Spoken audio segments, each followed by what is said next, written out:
Ini bab keharusan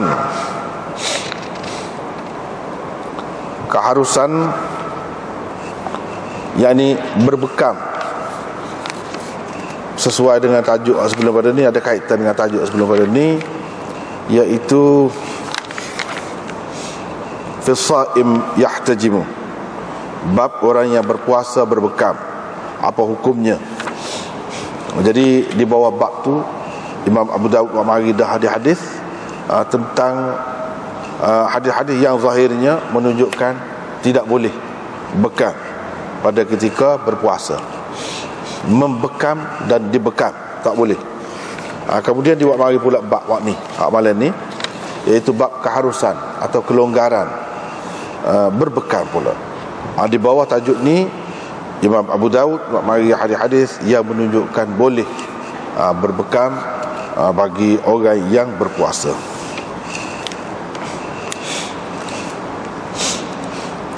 Sebelum ni hadis-hadis ni sebenarnya kita sudah terjemah dah, tak apalah terjemah sekali lagi, mungkin tinggal lama.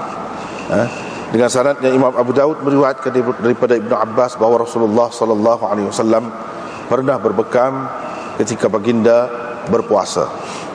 Kata Abu Daud, hadis ini diriwayatkan oleh Wuhaib bin Khalid daripada Ayyub dengan isnadnya sama dengan lafaz riwayatnya. Ja'far bin Rabi'ah dan Hisham, maksudnya ialah Hisham bin Hassan, juga meriwayatkan daripada Ikrimah daripada Ibnu Abbas. Dengan sanadnya Imam Abu Daud meriwayatkan daripada Miqsam daripada Ibnu Abbas bahawa Rasulullah sallallahu alaihi wasallam berbekam dalam keadaan baginda berpuasa lagi berihram. Dengan sanadnya Imam Abu Daud meriwayatkan daripada Abdurrahman bin Abi Layla, katanya salah seorang sahabat Nabi sallallahu alaihi wasallam meriwayatkan kepada saya bahawa Rasulullah sallallahu alaihi wasallam melarang daripada berbekam dan menyambung puasa. Tidaklah baginda mengharamkan kedua-duanya, melainkan untuk ibqa'an ala ashabihi, melainkan untuk menjaga ibqa'an ala ashabihi, untuk sahabat-sahabatnya itu terus bertenaga. Dalam syarah dia kata syafaqatan wa rahmatan, kerana kesian belah Nabi. Tapi asal makna dia ibqa'an, untuk mengekalkan kekuatan, mengekalkan kekuatan dan tenaga sahabat-sahabat dia. Maka ada orang kata kepada dia, wahai Rasulullah, sesungguhnya engkau sendiri menyambung puasa hingga ke sahur.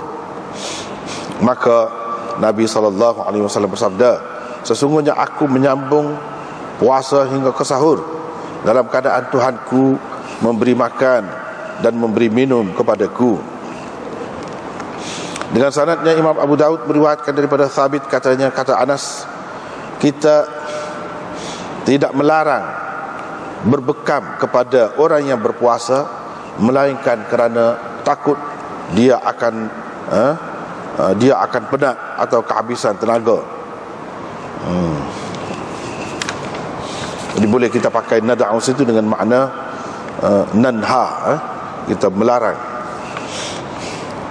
Ini bab tentang orang yang berpuasa berihtilam pada waktu siang pada bulan Ramadan.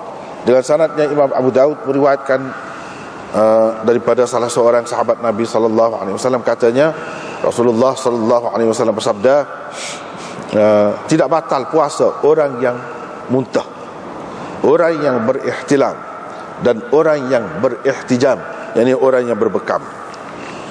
Ini bab tentang bercelak pada ketika hendak tidur. Dengan sanadnya Imam Abu Daud meriwayatkan daripada Abdurrahman bin An-Nu'man bin Ma'bad bin Hawzah, daripada ayahnya, daripada datuknya, daripada Nabi SAW, bahawa baginda menyuruh supaya menggunakan ithmid, yang batu celak al-murawwah, yang diwangikan dengan kasturi, indan naum, pada ketika hendak tidur. Dan baginda bersabda, liyattaqih atau liyattaqihi as-saim, orang yang berpuasa hendaklah mengelak diri daripadanya. Kata Abu Dawud, Yahya bin Ma'in berkata kepada saya, ia adalah mungkar, yakni hadis celak mata ni, bercelak mata ini adalah hadis mungkar. Dengan sanadnya Imam Abu Dawud meriwayatkan daripada Ubaidillah bin Abi Bakr bin Anas, daripada Anas bin Malik, bahawa beliau bercelak ketika berpuasa.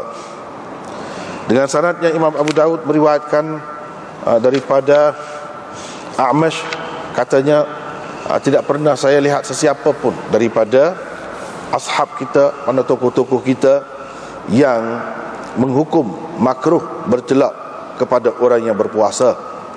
Ibrahim membenarkan, mengharuskan orang yang berpuasa bercelak dengan menggunakan jadam. Habis kat tu. Kita tengok semula. Asbab kata saat ni, bab sebelum ini tentang berbekam. Orang yang berpuasa berbekam, boleh ke tidak? Zahirnya daripada hadis-hadis yang diletak oleh Imam Abu Daud di bawah tajuk ni menunjukkan tak boleh.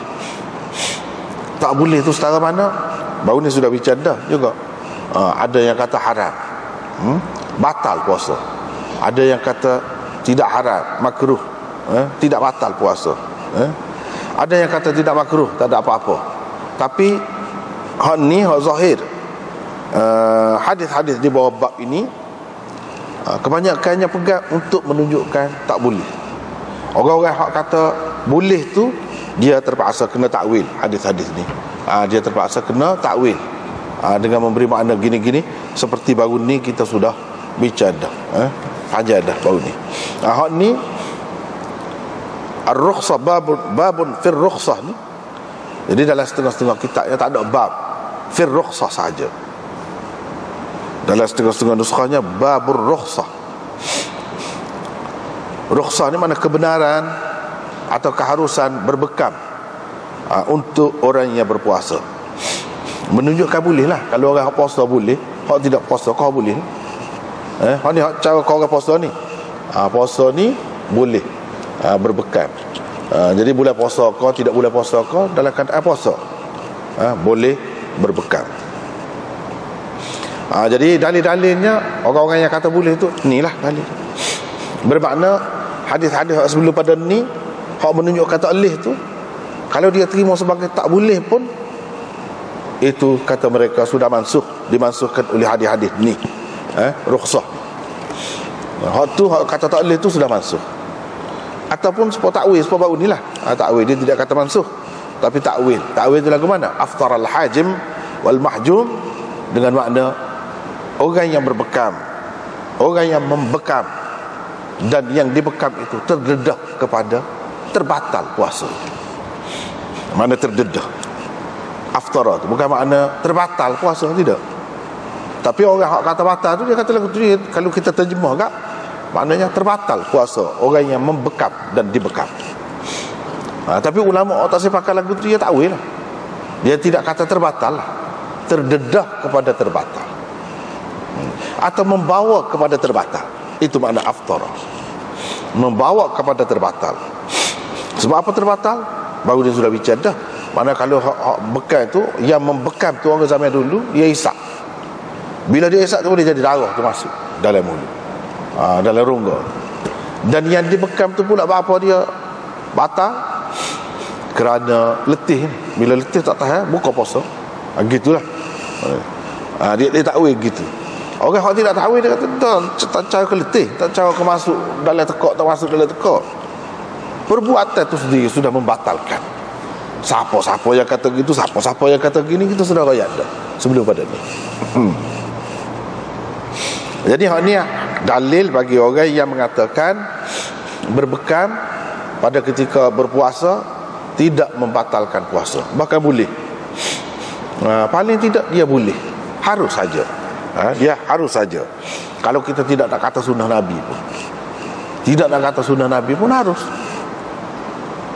Sebabnya Ibnu Abbas meriwayatkan dia kata Rasulullah sallallahu alaihi wasallam berbekam wa huwa shaimun, dalam keadaan dia berpuasa.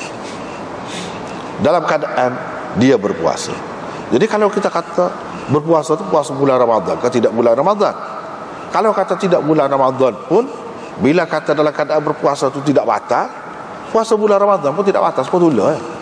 Sebab perkara-perkara yang membatalkan puasa ni supaya sama ada bulan Ramadan ataupun tidak bulan Ramadan. Kalau kita andaikan orang ni dia bekam, dia tidak bulan Ramadan, tapi dia berpuasa, dan kalau boleh bulan Ramadan pun boleh jugalah. Gitu. Dan mereka kata hak dulu aftar al-hajim wal mahjum itu sudah mansukh. Sudah mansukh.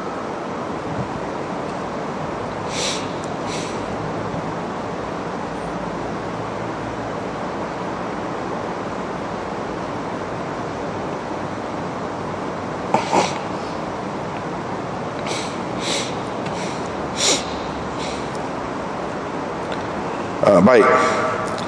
Hafiz Ibn Hajar dalam syarah ni dia sebut, dia nukilkan pendapat Ibnu Abdul Bar. Dia kata Ibnu Abdul Bar dan lain-lain berkata, pada hadis ini ada dalil yang menunjukkan bahawa hadis aftar al-hajib wal mahjum yang tersebut sebelum ini sudah masuk. Hak sebelum dalam bab ni tu, hak zahirnya menunjukkan batal puasa tu. Jadi ramai juga ulama kata batal puasa, hadis tu lah pegang dengan dia. Tapi segolongan ulama bila dia tengok hadis ni, dia kata hak tu mansukh. Sebab apa kita kata mansukh? Sebab jelas melalui setengah-setengah turuk saluran riwayat hadis tu, hadis aftar al-hajim wal muhjum tu, bahawa ia berlaku pada haji wada', pada haji wada'. Imam Syafi'i pun kata gitu juga. Dia kata gitu juga.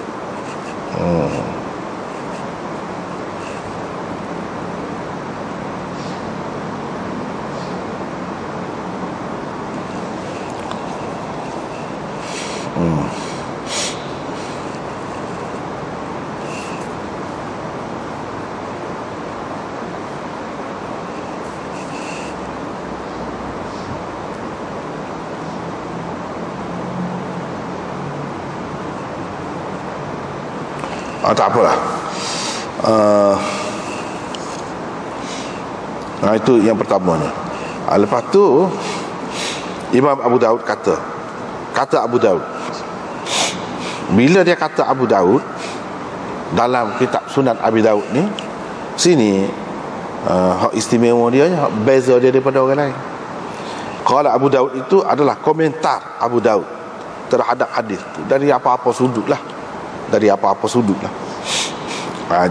Itu komentar dia.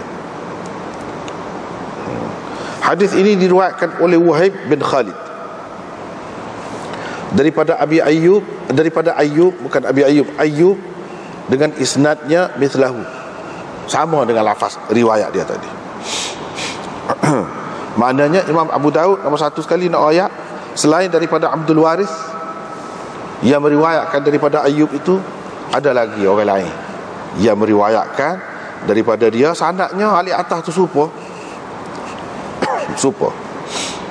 dengan sanad ahli atas, sanad Ayyub hak tadilah. Jadi Ayyub ambil daripada Ikrimah ambil daripada Ibnu Abbas, lepas tu bahawa Nabi sallallahu alaihi wasallam gini-gini berbekam tu.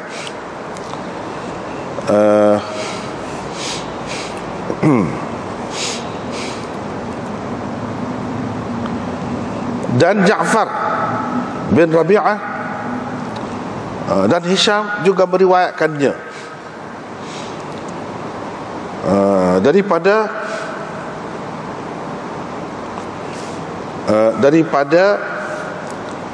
Ikrimah daripada Ibnu Abbas.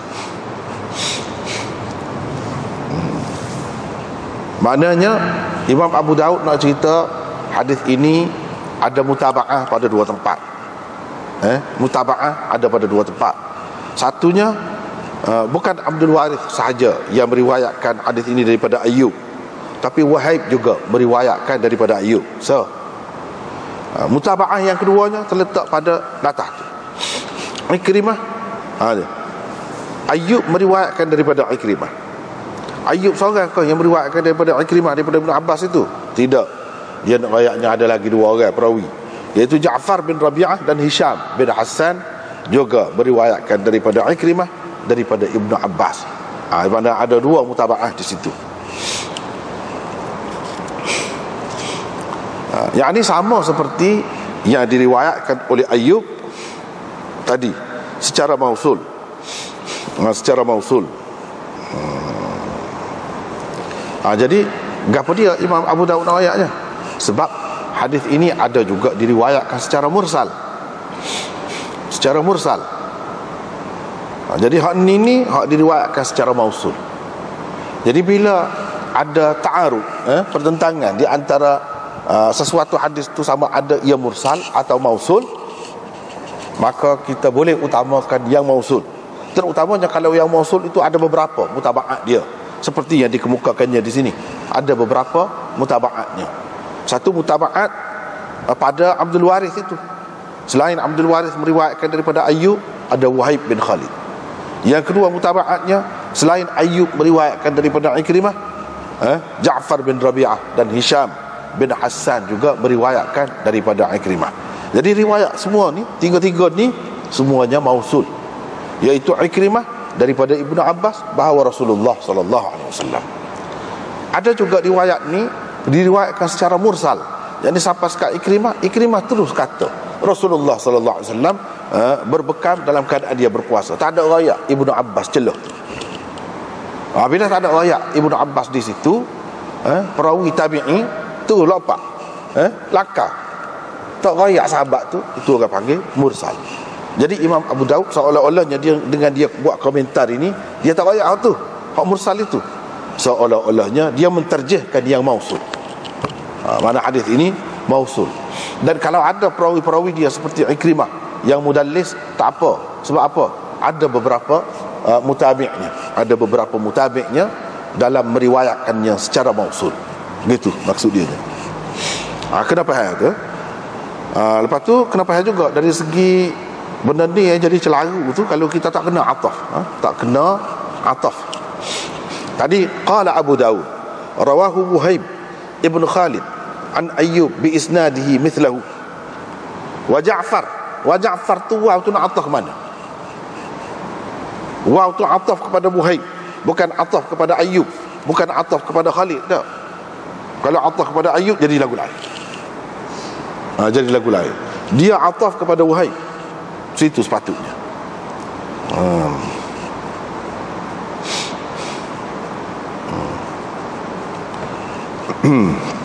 Lepas tu kalau kita tengok dalam syarah, dia sebut, kata Hafiz Ibn Hajar, hakadha akhrajahu ay al-Bukhari min tariq Wahib. Jadi tariq Wahib Imam Abu Daud, isyarat tu Imam Bukhari ada riwayatkannya, saluran tu, saluran Wahib tu, daripada Ayyub. Gini kata dia, melalui saluran Wahib daripada Ayyub, daripada Ikrimah, daripada Ibnu Abbas. Wa taba'ahu Abdul Warith. Abdul Warith menjadi mutabi' kepadanya an Ayyub mausulan, secara mausul, kama sayati fi tib, sebagaimana akan datang dalam tib, bab at-tib, perubatan. Maknanya mereka ni meriwayatkan secara mausul. Wa rawahu Ibnu Ulayyah wa Ma'mar an Ayyub an Ikrimah mursalan. Ibnu Ulayyah, Ma'mar pula meriwayatkan hadis ini daripada Ayyub, daripada Ikrimah secara mursal. Jadi ada dua saluran, ada mursal, ada mausul. Wa ikhtulifa ala Hammad bin Zaid fi waslihi wa irsalihi wa qad bayyana dhalika An-Nasa'i. Jadi khilaf dalam riwayat saluran Hammad pula, khilaf tentang dia, tentang mausul ke ataupun mursal hadis ini. Tetapi Imam Abu Daud mari kebanyakan memausulkan hadis ini. Yani tidak kata tak sebut sahabat. Siapa dia? Ikrimah ambil daripada siapa? Sebab dia tak ada dengan Nabi. Tentu dah Ikrimah ni dia bukan tabi'in. Macam mana dia boleh royak Nabi gini-gini ya? Mestilah ada sahabat yang royak kepada dia. Tu sahabat tu siapa? Kalau kita pakai riwayat yang mausul, nyatalah sahabat itu ialah Ibnu Abbas. Maknanya sanad ni tidak putus. Sanad ni tidak putus. Bila tidak putus, tidak jadi dhaif lah. Tidak jadi dhaif lah. Kalau katakanlah Ikrimah tu ambil daripada Rasulullah, tak payah Ibnu Abbas, boleh jadi dia jadi dhaif. Sebab apa? Orang yang dibuat tu kalau tentu sahabat tak apa, tapi belum tentu lagi seorang tabi'in ini dia ambil daripada sahabat. Boleh jadi dia ambil daripada tabi'in serupa dia. Kalau dia ambil daripada tabi'in serupa dia, siapa? Kena tahu dia tu. Tak tahu tak boleh. Kalau tak tahu sahabat tak apa, tapi kalau tak tahu orang selain daripada sahabat tak boleh. Orang panggil putus je lah, sanad tu jadi dhaif. Itulah sebabnya Imam Abu Daud kemukakan komentar dia sini. Takut-takut orang terkeliru dengan satu lagi saluran yang diriwayatkan secara mursal. Yang ini daripada Ibnu Abbas tak ada sebut, daripada Ikrimah tak ada sebut Ibnu Abbas di situ. Takut keliru dengan hal tu. Dan dia wak mari pula tidak sah beberapa. Maknanya dia menterjihkan hak mausul lah. Bermakna Imam Abu Daud pakai kaedah ulama-ulama hadis yang mengatakan jika sesuatu hadis tu sanad dia bercanggah, hak ni mursal, hak lagi secara mausul, kita nak terjih hak mana? Jawab Imam Abu Daud seseolahnya dengan komentarnya, kita kena terjihkan hak mausul. Sebab apa? Kaedah apa? Sebab termasuk dalam ziyadah ni, bila kata mausul ada Ibnu Abbas tu ada tambahan lah daripada perawi dalam saluran ni. Tambahan tu kalau tambahan perawi yang thiqah maqbulah, ziyadatul thiqah maqbulah, dia pergi situlah, pergi kepada kaedah tu. Kaedah ziyadatul thiqah maqbulah. Jadi orang hak tidak sebut tu dia tak ada sebut. Tapi ada perawi yang thiqah yang menyebutkan, dia ada tambah. Jadi tambahan dia tu boleh diterima. Apalagi ada beberapa saluran, bukan seorang, dua tempat mutabaat di sini. Itu maksud Imam Abu Daud. Biasanya dia komen-komen tu komen tentang sanad lah, komen tentang sanad.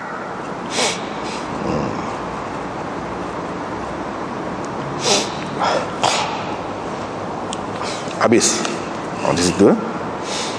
Dan ini menunjukkan bolehlah orang yang berpuasa tu boleh berbekam. Kalau tak boleh Nabi tak buat. Kalau benda ni haram, tentu Nabi tak buat benda haram. Sekurang-kurangnya dia buat tu untuk menunjukkan harus. Sekurang-kurangnya. Daripada situ kita dapat buat kesimpulan, berbekam kepada orang yang berpuasa ni hukumnya harus. Hukumnya harus. Kepada orang yang terima gitulah, orang yang tak terima dia kata haram semacam. Jadi apa ni hadis ni? Dia hukum tarjih pula. Mana tarjih? Mana lebih kuat bagi dia? Mana hadis ni tak boleh nak perebah tu. Hak sebelum pada ni. Jadi hak tu lebih kuat, yang kena pegang hak tu lah. Begitu kaedah dia.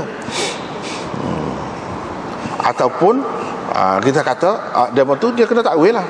Kalau sama kuat, apa dia tak pakai hak ni? Dia nak pakai hak tu. Hak tu hak Nabi kata. Hak ni hak Nabi buat. Hak Nabi buat ada ihtimal khusus untuk dia. Ada kemungkinan tu. Jadi bila ada kemungkinan tu tak boleh nak dalil. Sebab tu dia jadi kurang kuat hak ni. Bagi dia lah, bagi orang kata tak boleh tu. Bagi orang kata boleh. Dia cara dia lah maknanya. Itulah orang panggil khilaf tu. Ijtihad tu. Tapi masing-masing ada dalil. Ada dalil. Cuma hak ni terjehkan dalil ni, hak ni terjehkan dalil ni, atau hak ni faham gini, hak ni faham gini, gitulah.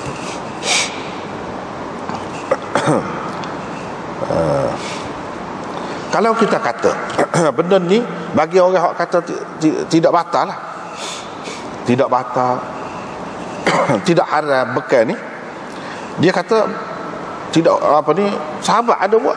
Kalau khusus untuk Nabi, apa sahabat buat? Dia pergi situ pula, dia pergi tengok asar pula. Ada ke sahabat buat? Kalau sahabat buat menunjukkan tidak khusus. Kalau khusus kat Nabi saja. Bila tidak khusus juga melarat pakai orang lain, pakai kita boleh. Dia bagi kot tu. Masing-masing dalil lah. Jadi Imam Abu Daud ni dia beri dalil kedua-dua. Itu kerja dia, itu maksud dia tulis kitab. Dia nak banyak dalil bagi masing-masing imam mujtahidin. Dia ni kata, ni kata gini, apa dalil dia?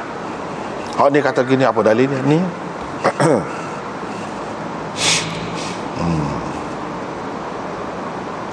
kemudian nak pakar dalil mana bila bercanggah begini, tu kerja mujtahid, kerja alim ulama.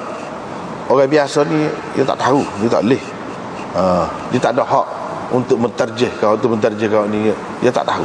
Dari segi kekuatan dia tu tidak kuat. Misalnya kalau orang pertikaian, hak tu mausul, aftar al-hajim wal mahjum. Hak ni mursal. Mana bila mausul dengan mursal bertentangan, kita kena tarjih ke hak mausul. Kalau kita tahu selapis lah. Tapi kalau kita tahu banyak lapis, bukan mursal saja ni, hak mausul pun ada juga. Bahkan Imam Abu Daud cuba buat mari beberapa tu untuk nak wayak hak mausul tu lebih kuat, dan kita kena pakai hak tu. Gitu. Kemudian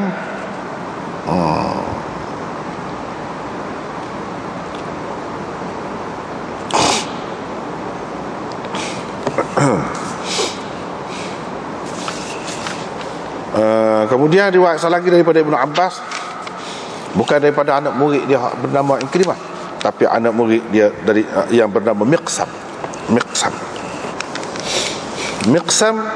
meriwayatkan daripada Ibnu Abbas bahawa Rasulullah sallallahu alaihi wasallam berbekam ketika baginda berpuasa lagi berihram. Berpuasa dan berihram, bukan sekadar berpuasa saja, berihram.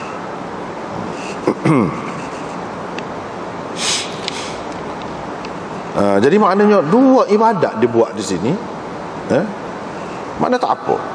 Jadi kalau puasa tu boleh, lagi boleh lah kalau tidak berihram. Kalau berihram pun boleh. Sedangkan pada ketika ihram ni kan banyak hukum tidak sama. Pada ketika tidak ihram boleh nikah, pada ketika berihram tak boleh. Nak mengakad nikah untuk orang lain, tidak nikah sendiri pun tak boleh. Ada khilaf lah, tak apalah. Hak kebanyakannya kata tak boleh. Menikahkan tak boleh. Kalau dalam keadaan berihram, mana ni kalau Nabi ni berpuasa, bekal dalam keadaan dia berpuasa dan berihram, maknanya tak ada halangan. Dalam keadaan ada dua tu pun dia berbekal lagi. Tetapi ulama-ulama tak terima, dia kata tak boleh pakai tu hadis dhaif tu. Ni dhaif, tak boleh pakai.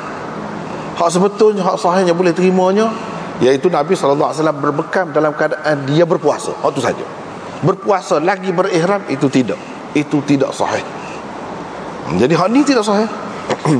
Tidak sahih ni, ya.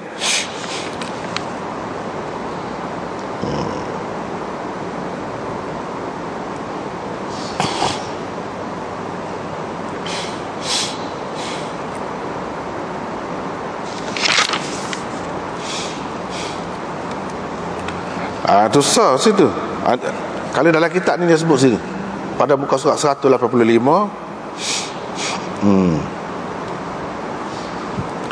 boleh jadi Imam Abu Daud mari hak ni maksud dia untuk menterjihkan riwayat jamaah, riwayat ramai-ramai orang-orang lain daripada Ibnu Abbas, dari melalui saluran lain selain daripada saluran Miqsam ni. Sebabnya saluran Miqsam ni dia mengumpulkan kedua-dua sekali. Nabi berbekam dalam keadaan berpuasa dan berihram. Ni hak gabung kedua-dua ni, wahum dha'afu hadzal jam'a. Begitulah yang tersebut di dalam At-Talkhisul Habir. Hak jamak kedua-dua tu, hak tu ulama-ulama hadis katakan dhaif. Jadi Imam Abu Daud buat mari ni untuk apa dah? Dah kalau tak boleh buat hukum, nak agama dia. Ni cara hukum ni, boleh ke tak boleh? Batal ke tidak? Berpuasa. Orang yang berpuasa tu puasa dia batal ke tidak? Tiba-tiba hadis dhaif. Dan Imam Abu Daud mari buat agama dia. Kalau kita kata dia dhaif, dah kalau dhaif, buat mari buat agama dia.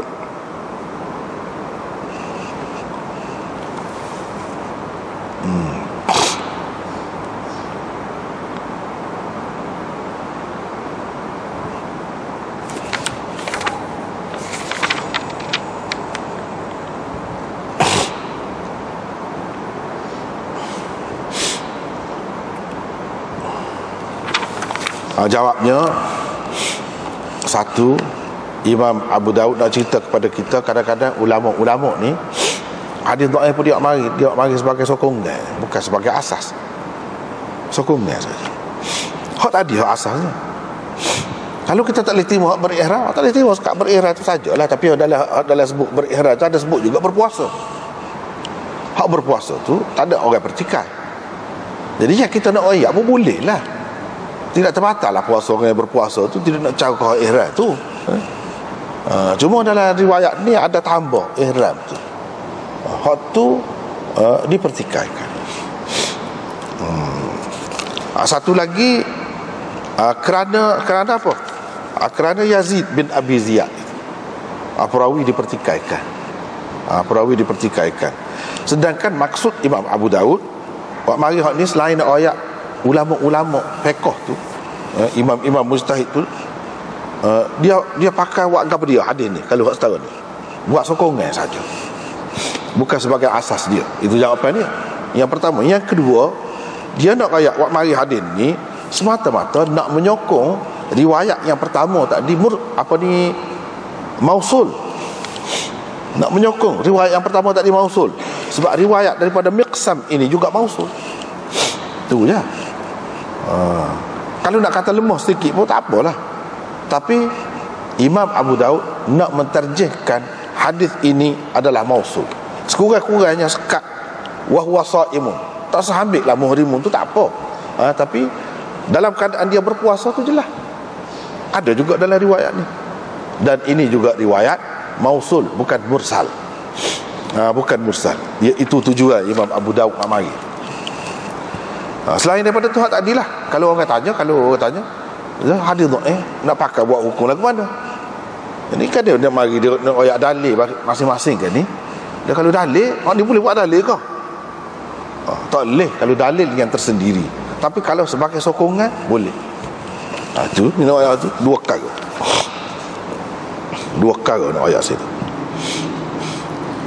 Seterusnya riwayat daripada Abdurrahman bin Abi Layla, kata dia salah seorang sahabat Nabi SAW telah meriwayatkan kepada saya bahawa Rasulullah SAW melarang daripada hijamah dan muwasalah. Rasulullah SAW tidaklah mengharamkan kedua-duanya, melainkan kerana kesian kepada sahabat-sahabat dia, atau untuk sahabat-sahabat dia ni terus bertenaga, takut hilang tenaga, takut penat. Tu je. Dia mengharamkan itu. Tapi kalau tidak sampai gitu tak apalah, gitulah. Kalau tidak sampai penat, letih, tak ada tenaga, tak apalah. Dia mengharamkan kerana tu. Jadi dia royak sebab.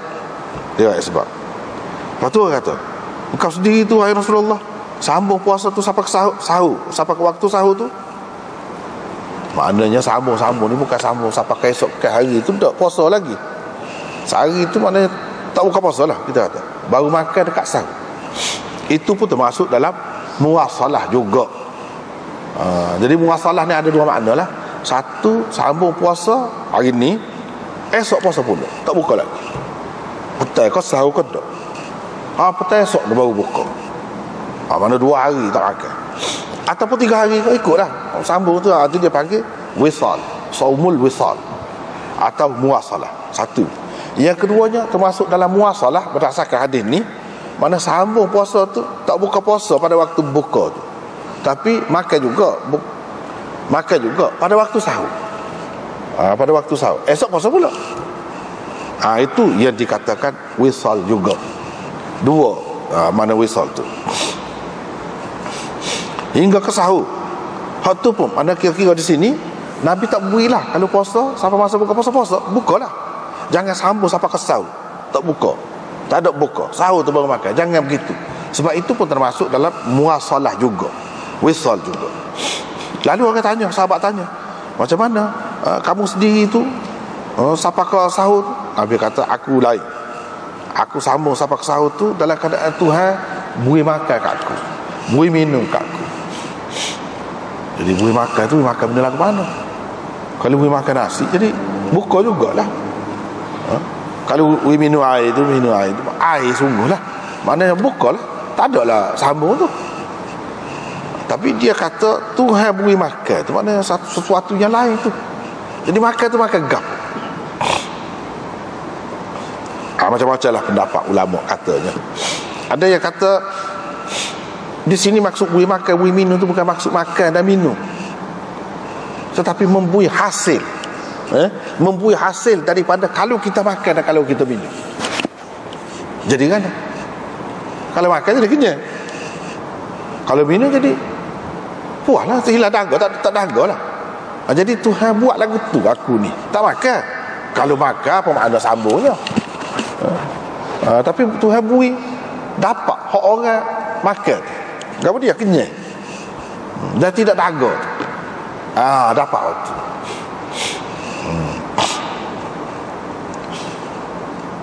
Ada juga yang mengatakan Tuhan beri makan, Tuhan beri minum, beri makan makanan rohani, beri minum minuman rohani. Gitu. Kalau makan minum rohani tak apa, tak batal puasa, sama jugalah. Jadi bila dapat makanan rohani dan minuman rohani itu jadi kuat lah. Lebih kuat tadi juga. Cuma tadi dia tidak kata makanan, minuman rohani, tak. Hasil daripada makan. Kalau orang lain makan hak sahih ni nasi misalnya kita kata jadi kan kenyang. Jadi dia dapat kenyang walaupun tak makan. Gitu. Jadi mungkin setengah-setengah orang dia kata ni Nabi SAW tak bui ni ataupun mengharamkan itu kerana takut tak ada tenaga, kerana takut penat, kerana takut tak ada orang. Kalau ada lagu mana? Bolehlah. Dia buat kesimpulan lagi. Jawabnya nanti dulu. Nanti dulu. Ulama-ulama tak sepakat ni hadis ni. Sebabnya Abdurrahman bin Abi Layla, tak apalah dia tu kata haddatsani rajulun min ashabin Nabi sallallahu alaihi wasallam. Kalau sahabat Nabi tak apa, situ tak apa. Dia tu sedih masalah. Dia tu sedih tidak diterima oleh ulama-ulama hadis sebagai perawi yang kuat. Dia tu perawi dhaif walaupun dia tu imam dalam fiqh. Dalam fiqh kuat. Tapi dalam hadis tak. Situ tu terletak lemahnya. Duduk situ.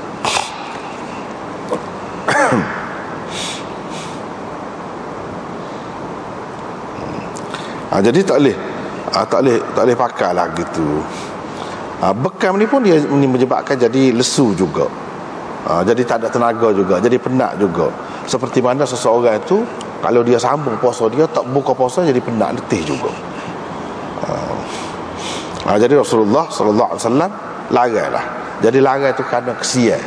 Orang panggil nahi lisyafaqah. Nahi larang kerana kesian. Jadi hak kesian gapo ni orang panggil nahi irsyadi. Nahi irsyadi. Nahi irsyadi ni larangan untuk kebaikan kita, kebaikan duniawi kita. Duniawi kita itu larangan irsyadi. Ada perintah irsyadi. Bukan perintah tahrim yang haram, namun juga haram ada. Perintah tu nak bimbing kita dari segi dunia ni. Hak molek, hak baik untuk kita jaga. Begitu. Hak ni pun begitu juga, termasuk dalam irsyadi orang panggil. Dia tidak mengharamkan dengan arti haram. Memang haram lah. Tidak. Tapi dia tidak mengharamkan kedua-duanya. Mana tidak mengharamkan. Benda ni tidak haram lah pada dasarnya kalau tidak benar. Jadi boleh jadi orang buat kesimpulan kalau dia tidak penat tak letih, dia boleh. Dia boleh bekal dan dia boleh sambung puasa. Jadi dalam bab ni hak kata boleh bekal tu. Jadi yang Nabi larang tu bukan kerana tak boleh, bukan kerana haram, tapi kerana kesian, takut penat. Jadi bolehlah juga kepada orang yang berpuasa. Jadi naha anil hijamah, bukan larang daripada berbekal. Orang yang tidak puasa, orang puasa ni berkenaan dengan puasa lah ni sini. Tapi sebuah kata tadi lah,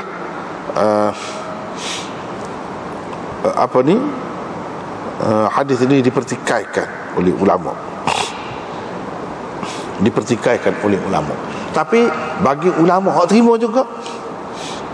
Ini bab bekal ni. Hak nak sebenarnya butir dia, poin dia naha 'anil hijamah wal muwasalah wa lam yuharrim huma.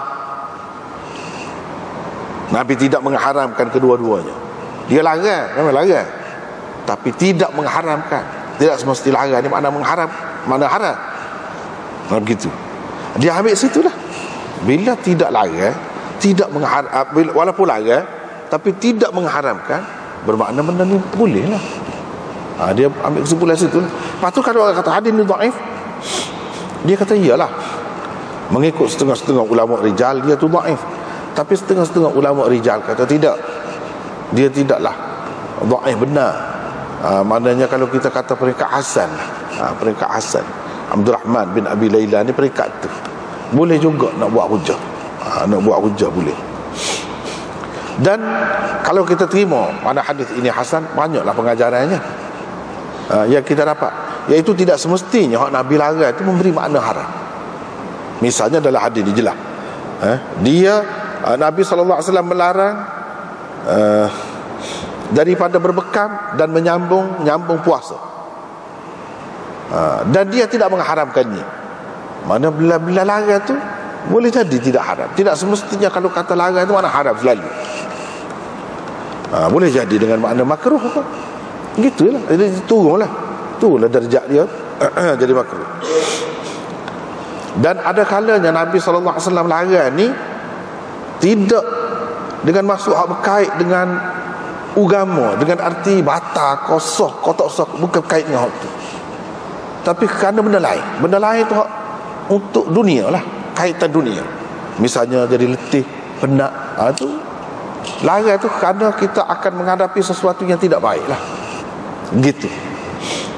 Di sinilah benda-benda macam ni lah ulama-ulama berbeza pendapat tu. Misalnya kalau nahi, larang ni memberi makna apa? Memberi makna haram ke, memberi makna makruh ke, memberi makna apa? Memberi makna irsyadi ke.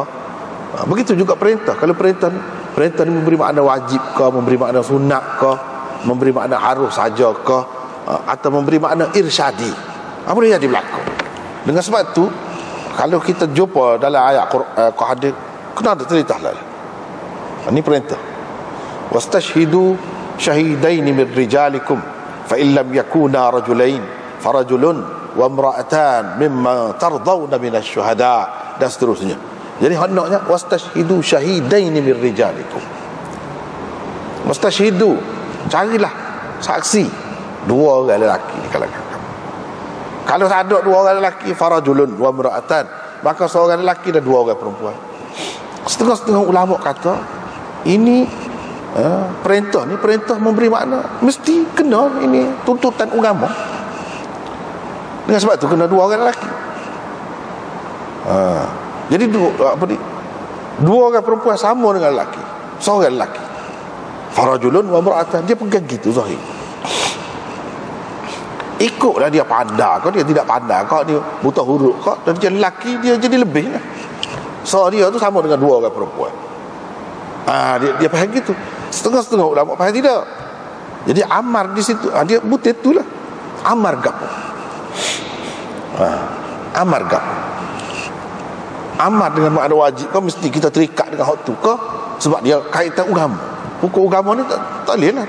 Tak boleh nak fikir dah Tuhan perintah lagu tu, kata wajib kena lagu tu, kena lagu tu. Tapi ada yang kata tidak, ni amar irsyadi. Amar irsyadi. Amar irsyadi lagu mana? Amar irsyadi bila kaitan dengan dunia, kita boleh kaji lagi. Kita boleh kaji lagi.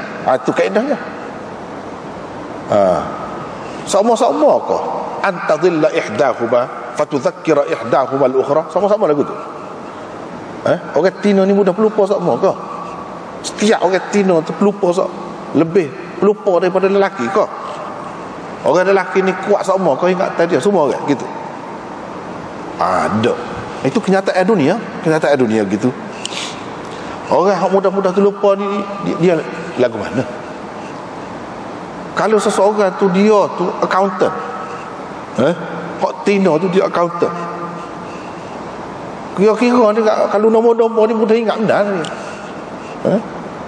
Tapi kalau hak lelaki saat ni, dia petani, kira-kira pun dia tak kerti. Kalau mudah lupa hak lagu tu, mudah lupa. Jadi dalam kes lagu ni kita nak sama juga kah? Bukan perempuan tu kurang semacam. Kalau untuk jadi saksi, saksi jual beli, bayar kelik dah ke tidak bayar lagi, hutang, upah kau gapo-gapo lah, berkait dengan harta benda. Baik, mesti kau orang lelaki tu lebih kuat ingatan dia. Dalam ayat tu sebut, dia kata takut-takut salah seorang daripada dua orang dari perempuan tu terlupa, hak seorang lagi boleh tolong peringat ke dia. Maknanya nampaknya hak tina ni lupa. Tapi kalau hak jatah tu jenis lupa, yang mana? Tak perlu kena ada sokongan. Dan dia jatah, dia pelupa pun tak kira lah, dia lebih kuat. Gitu kah? Rasanya payah orang nak terima kalau orang guna logik lah. Benda-benda macam ni lah kadang-kadang kalau kita bawa dalam masyarakat secara tak fikir panjang, cara tak nilai terlebih dahulu, kadang-kadang orang-orang Islam sendiri pun dia kau jauh daripada Islam. Orang-orang perempuan pun dia jadi anti Islam, padahal dia Islam.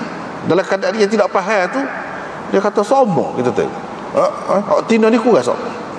Kalau dia start apa kita kata tadi, mesti kau kata tina ni pelupa.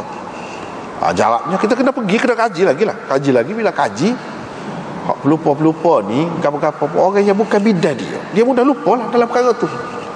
Tapi orang dalam bidan dia kuat ingatan. Tak kira lah tina jatuh pemuka hak ni amat irsyadi berkait dengan dunia. Jadi kita kena tengok lah dia ni orang yang berkenaan dengan bidan dia ke tidak, dia pelupa ke tidak dalam bidan ni, dalam perkara ni. Setengah-setengah orang dia mudah terlupa dalam bab tu, tapi dalam bab lain tidak, sebab dia mahir dalam bab tu. Jadi hak ni berkait dengan dunia ni lah orang panggil irsyadi tu. Imam Ibn Taymiyah, Ibn Al-Qayyim, dia kata amar di situ amar irsyadi, bukan amar dengan makna wajib mesti terikat dalam agama ni sama-sama gitu, tak. Oleh kerana perempuan pada masa tu dia tidak banyak terlibat dalam urusan perdagangan, perniagaan, jadi dia boleh lupa. Dengan sebab tu dia letak dua. Itu lebih selamat, lebih terjamin hak. Kalau dua orang perempuan sama dengan lelaki, ada pun orang lelaki memang kerja dia berkait dengan hak tu. Tapi kalau perempuan tu bidan dia memang tahu, dia doktor misalnya, dia lebih tahu. Hak ni tidak doktor, nama ubat pun dia tak ingat, 10 kali royak tak ingat lagi. Tapi kalau dia doktor, oleh kerana dia perempuan tu jadi kena dua macam gitu misalnya. Tu kena timbang. Tu benda hak kena timbang. Benda-benda ginilah. Dia tidak semesti perintah mana wajib selalu. Misalnya kita kata wa ashidu zawai adlin minkum, bila orang nak cerah dia suruh cari saksi, dua orang lelaki, pas kita nak cari dua orang saksi kau tak jatuh, kau tolak. Kalau tolak jatuh juga. Lepas tu dalam ayat Quran suruh tu, bapak kita tak buat. Jawabnya ulama-ulama itu dia kata perintah di sini bukan memberi makna wajib, molek saja. Jadi makna perintah tu tidak semesti wajib kita terikat dengan itu, tak lah. Tengok dulu keadaan, tengok benda tu dulu. Begitulah juga di sini. Larangnya apa suka juga. Larangnya tu apa tak boleh buat gini. Boleh jadi dari sudut kesihatan, boleh jadi dari sudut ni, dari sudut ni, kena tengok. Hak tu penting tu irsyadi ke tidak irsyadi. Kalau irsyadi, mana kita kena perhitungan dunia gap dia. Macam ni. Perhitungan dunianya biasanya kalau orang bekal, kalau orang tua puasa, penat, letih. Tu perhitungan dunia. Jadi dengan sebab tu Nabi larang tu siap kita. Bukan kerana tak sah, bukan kerana tak boleh. Kalau tak boleh, dia tak buat lah. Dia buat tu mana boleh. Lepas tu kita kata dia boleh, dia lain, dia gagah. Kita ni lemah. Dia gagah, dia kuat. Ada hadis-hadis macam ni menunjukkan Nabi SAW tu kuat. Seorang yang kuat, walaupun puasa sambung, walaupun bekal puasa, dia tidak benar. Tapi orang lain dia tahu, dia takut tadi lah, takut benar. Bukan kerana haram benda tu. Gitu. Baik. Lepas tu riwayat daripada Thabit, kata Anas, kita tidak melarang hijamah untuk orang berpuasa melainkan kerana takut penat. Ada sahabat pula kata. Jadi sahabat ni apa yang Nabi buat?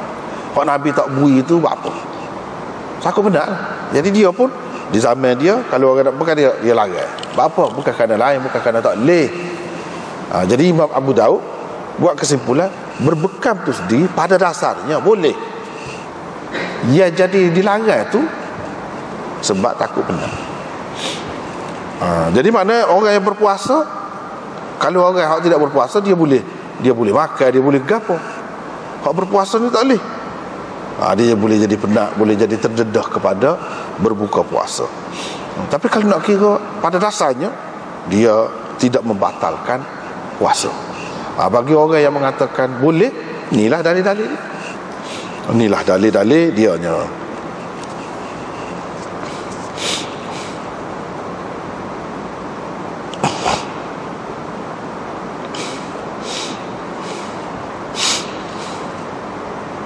Takut kerana takut penat. Itulah. Jadi Imam Abu Daud telah mari dalil bagi kedua-dua golongan. Hak kata boleh dan hak kata tak boleh. Gitu. Itu tugas dia. Itu hak dia buat. Lepas tu kalau kita perhati, apa ulama ni terjih ni, apa ulama ni terjih ni, adalah cara masing-masing. Cara masing-masing.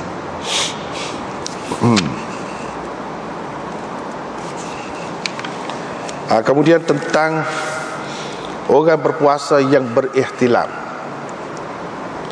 pada waktu siang di bulan Ramadan. Adakah ihtilam dia itu membatalkan puasanya ataupun tidak? Ni di bawah tajuk ni Imam Abu Daud nak raya tu.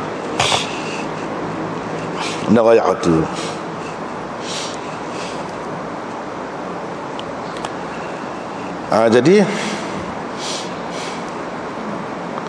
Muhammad bin Katsir, Imam Abu Daud ambil daripada Muhammad bin Katsir, dia ambil daripada Sufyan, dia ambil daripada Zaid bin Aslam ambil daripada salah seorang sahabat dia. Salah seorang sahabat dia tu ambil pula daripada salah seorang sahabat Nabi sallallahu alaihi wasallam. Kata salah seorang sahabat Nabi saat ni, dia kata Rasulullah sallallahu alaihi wasallam bersabda, orang yang mutah, orang yang berihtilam dan orang yang berbekam tak batal puasanya. Tak batal puasa. Jadi kalau kita nak ambil kira orang berbekam tu tak batal, hak ni kita boleh heret lagi lah masuk di bawah bab tadi. Boleh heret lagi, boleh jadi hak ni pun masuk dalam hak tu lah. Tapi Imam Abu Daud bukan nak tu. Oleh kerana dia sebut dalam satu hadis, dia marilah. Hak dia naknya ihtilam. Hak mutah tu dia tidak nak lagi sini. Hak berkenaan dengan tajuk sini. Hak berkenaan dengan tajuk sini ialah berkenaan dengan berihtilam. Ihtilam ni lah ke mana? Ihtilam ni mimpi lah. Mimpi bersetubuh dengan perempuan tengah-tengah puasa, tengah hari. Pak keluar air mani. Tu ihtilamnya. Ihtilam. Kita panggil kepada dia, tahu. Lagu itulah. Maksud ihtilam tu. Adapun kalau dia khoyar, ikut perasaan dia, itu bukan ihtilam tu, dia sedar. Tu tak boleh pisah tu panggil. Lain. Kalau pisah atau melakukan sesuatu sehingga keluar air mani, batal puasa. Dia cium isteri dia ke, dia apa-apa lah buat menaikkan nafsu, tidak bersetubuh, tapi keluar air mani, tak boleh, waktu batal. Ni ihtilam ni mimpi, tak khabar. Tapi mimpi tu mimpi bukan setakat berjumpa-jumpa kita saja, tak bersetubuh pun tak apa, keluar air mani tak batal. Air semaya. Apa ni puasa? Mana dalil? Ni dalilnya. Lepas tu cumanya orang duduk bersoal, kan sanad hadis ni tu ada perawi majhul, tak boleh pegang ni hadis dhaif. Hak dia kata salah seorang sahabat Nabi, tak apalah salah seorang sahabat Nabi, tak apalah sahabat Nabi. Begitu besarnya kedudukan sahabat Nabi ni pada pandangan ahli sunnah wal jamaah, kalau kita tak tahu nama dia tak apa, salah seorang sahabat Nabi tak apa dah tu. Bukan situ masalahnya. Hak bawah tu, Zaid bin Aslam tu ambil daripada salah seorang sahabat dia. Sahabat dia tu sahabat Nabi ke? Sahabat dia tu ambil daripada salah seorang sahabat Nabi. Zahirnya sahabat dia tu bukan sahabat Nabi. Maknanya orang yang tabi'in serupa dia lah. Pasal apa? Lagu dia tak boleh lah, menyebabkan jadi dhaif lah zahirnya. Tapi kena cek dulu, jangan kata dhaif lalu. Kalau tengok gini tu, kalau zahir, kalau lagu ni memang gini sungguh, tak jumpa, tak dapat penyelesaian dia lain, memang ginilah, memang jadi dhaif sungguh lah. Dan rajul bin ashabihi, salah seorang sahabat dia tu orang panggil majhul. Bila perawi majhul jadi dhaif lah, tak boleh gini. Tapi kena tengok dulu, tengok line dulu. Line tu ada sebutkah ada Zaid bin Aslam ambil daripada salah seorang sahabat dia, salah seorang sahabat dia tu siapa? Kena bongkar habis lah riwayat lain. Kalau jumpa siapa dia, salah seorang sahabat dia tu, dan diketahui dia orang molek, orang apa, selesai. Hadis ni pun boleh pakai jugalah. Cumanya di sini mubham. Rajul ni mubham, tak jelas sini. Untuk jelas kita kena tengok lain. Ya, kita pakainya hak tu berdasarkan hak tu, hak ni pun dia serupa lah. Tapi kalau kita cari tu suatu orang tu tubik nama orang, hak tak molek, perawi dhaif, jadi dhaif. Ada nama pun tak ada faedah juga, jadi dhaif. Sebab apa dia tidak sebut nama sahabat dia tu? Apa? Macam-macam pula kemungkinan dia nak susuk kuca ke? Mungkin dia tahu dah sahabat dia tu tidak kuat mana, dia pun tak tahu ya. Kita tengok pula perawi Zaid bin Aslam ni mudallis ke tidak, kena tengok pula. Kalau mudallis tak boleh, mesti kena cek dulu ke mana-mana. Takut-takut dia susu, orang panggil susuk kuca. Sebab kalau sebut tu orang pun tahu lalu dhaif. Ni kalau dia susuk kuca, dia kena cari dululah siapa dia nak cari. Menak-menak, ramai orang nak relax, tak say penat-penat, nak cari pula rajul min ashabi ni siapa dia. Satu kerja lah kena khabek kitab pula je. Hak malah-malah tu pakai. Dia kata dhaif lalu. Tak boleh lah gitu. Nak kata dhaif pun kena tengok dulu. Baik, kita tengok. Waqad akhrajahu at-Tirmidzi min tariq Abdurrahman bin Zaid bin Aslam an abihi an Atha bin Yasar an Abi Sa'id Al-Khudri qala Rasulullah sallallahu alaihi wasallam thalathun la yuftirna al-hadith. Tu biarlah. Dalam riwayat Tirmizi ada belakang salah seorang sahabat Nabi tu siapa? Apa ni Zaid bin Aslam tu dia ambil daripada salah seorang sahabat dia, tu guru dia.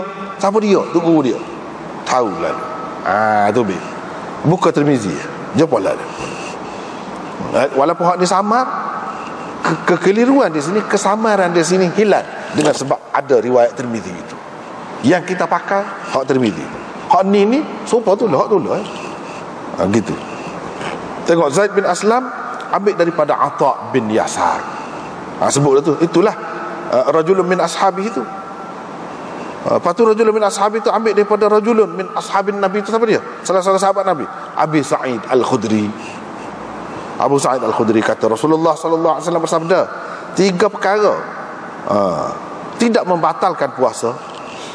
Al-hadis dan seterusnya, hadis seterusnya. Jadi hak 3 perkara tu hak tadi, benda tadi. Jadi hak tu sahih. Jadi hak ni pada hakikatnya sahih juga. Sahih juga. Sebab hak tu lah. Hak tu lah.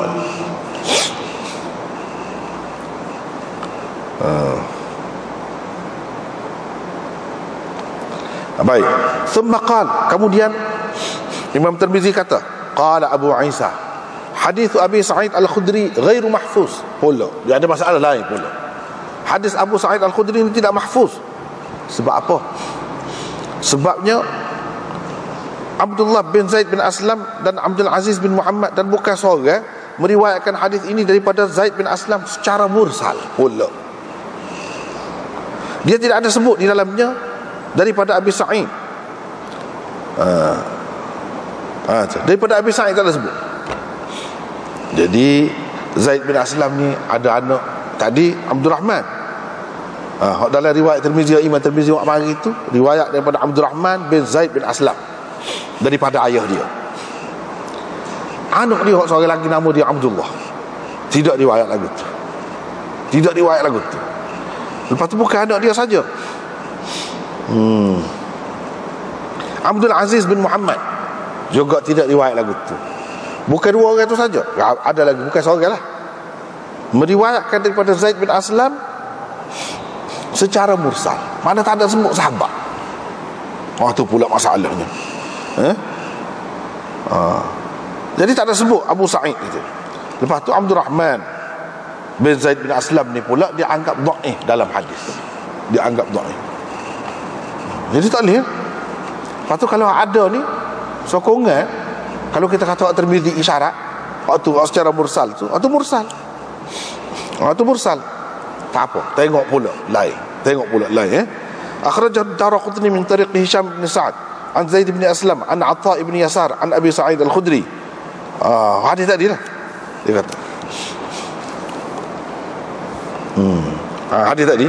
Lepas tu Zailai bahas dalam Nasbur Rayah, selepas daripada dia kemukakan hadis Daraqutni, dia kata Hisham bin Sa'ad ini walaupun bukan seorang ulama, pertikaikan dia. Faqad ihtajja bihi Muslim, tapi Imam Muslim berhujah dengannya. Wastashhada bihi al-Bukhari, Imam Bukhari terima dia sebagai syahid, dalam hadis syawahid dia terima.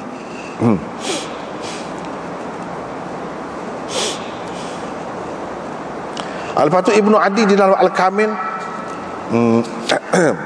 dia kemukakan sanad orang-orang berkenaan ni mendhaifkan Hisham bin Sa'ad tadi.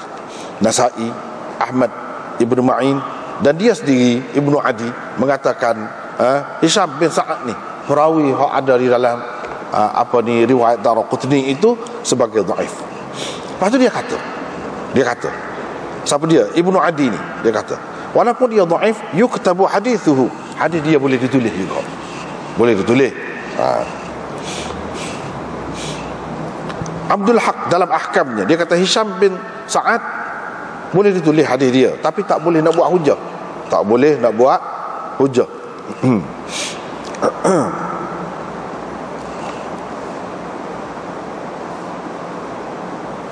Lepas tu dia kemukakan hadis Ibnu Abbas melalui saluran Hisham bin Sa'ad daripada Zaid bin Aslam, daripada Atha bin Yasar, daripada Ibnu Abbas.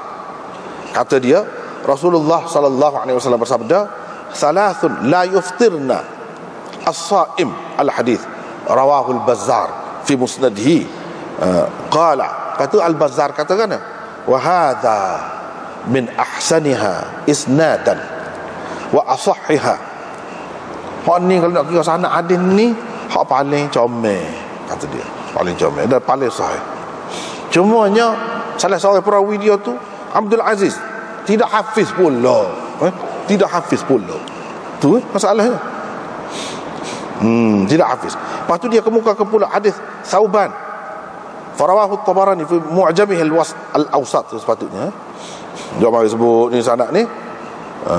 Rasulullah sallallahu alaihi wasallam bersabda, 3 perkara tidak membatalkan puasa orang yang berpuasa, dan hadis seterusnya. Dia kata tidak ada orang yang meriwayatkan hadis ini daripada Thauban dengan sanad ini kecuali Ibnu Zahab pula. Wah, keliru tu. Sini kalau ada kitab ni boleh baikilah. Bukan Ibnu Zahab, tapi Ibnu Wahab. Ibnu Wahab. Ini seorang ni.